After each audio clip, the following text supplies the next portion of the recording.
મહારાજ ભક્ત ચિંતામણીની અંદર એક પરચા પ્રકરણની અંદર એક વાત આવે છે. મહારાજ ચાંગા ગામ પધાર્યા. ચાંગા ગામની અંદર એક વસંતદાસ પટેલ હતા. બહુ ક્રોધી સ્વભાવના હતા. જે આવે એને એરે વડકાલીએ, ગમે એવું એને એરે મારકૂટ કરી રાખે, બાયદે રાખે, ઝઘડા કરી રાખે. પરિવારની અંદર પણ કોઈ બોલ્યો નથી, માર્યો નથી, કીધો નથી, ઠપકો આપ્યો નથી. એ વસંતદાસ પછી મૃત્યુ પામ્યો અને સર્પ થયો.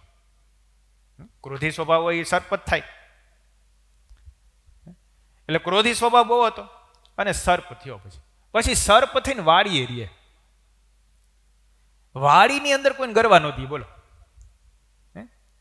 કોઈ આવ્યો નથી ને ડંખ માર્યો નથી. અરે શેઢેથી કોઈ નીકળી ન હગે, સીધો ડંખ જ મારે, દોડે ને ફૂફારવાની ડંખ મારે.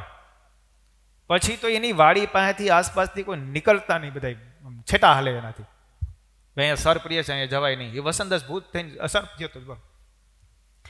પછી એમાં એક વખત મહારાજ સંતોની સાથે ત્યાં આવ્યા. એની વાડીમાં કૂવો બહુ સરસ હતો, પાણી પણ ખૂબ હતું. એટલે ગામ લોકોએ કીધું કે પાણી એક જ જગ્યાએ છે અત્યારે, અને એ વસંતદાસની વાડીએ, પણ ત્યાં એ સર્પ છે, કોઈને અંદર જવા નથી દેતો વાડીમાં. એના દીકરા જાય તો વાંધો નથી આવતો, પણ એના દીકરા સિવાય બીજો કોઈ જાય તો તરત દેખાડો દે ને બખોલમાંથી બહાર આવીને ફૂફાડા મારે. એટલે મહારાજ કે એવું છે તો આપણે જઈએ. પછી મહારાજ સંતોને લઈને ગયા સ્નાન કરવા.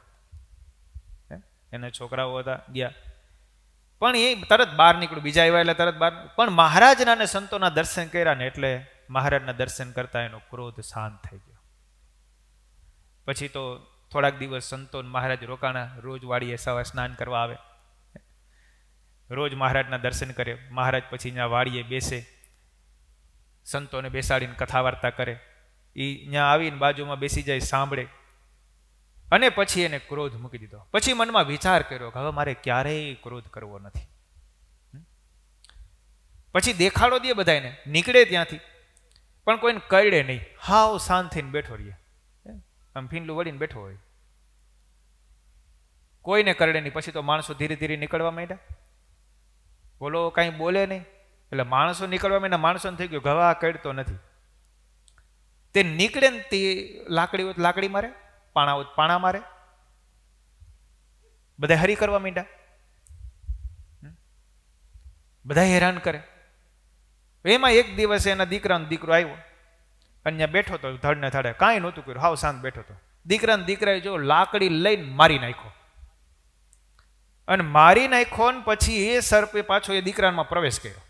અને પ્રવેશ કરીને ઘરનાને કીધું, હું તમને કોઈને ક્યાં હેરાન કરું છું ભાઈ? તે તમે મને મારો છો? હું તમને કોઈને કહ્યું છું? કોઈને કંઈ હેરાન કરું છું?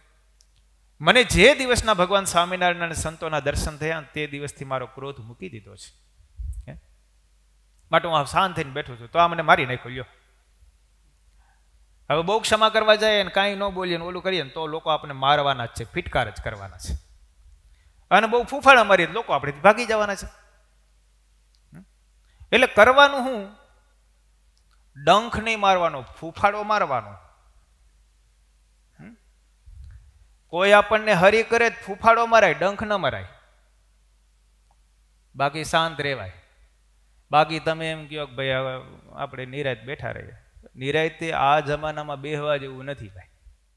દરરોજ કથા તથા સત્સંગનો લાભ લેવા અમારી ચેનલ દીક્ષાધામ લાઈવને લાઇક, સબસ્ક્રાઈબ અને બીજા હરિભક્તો લાભ લઈ શકે તે માટે શેર કરવાનું ના ચૂકશો. જય સ્વામિનારાયણ.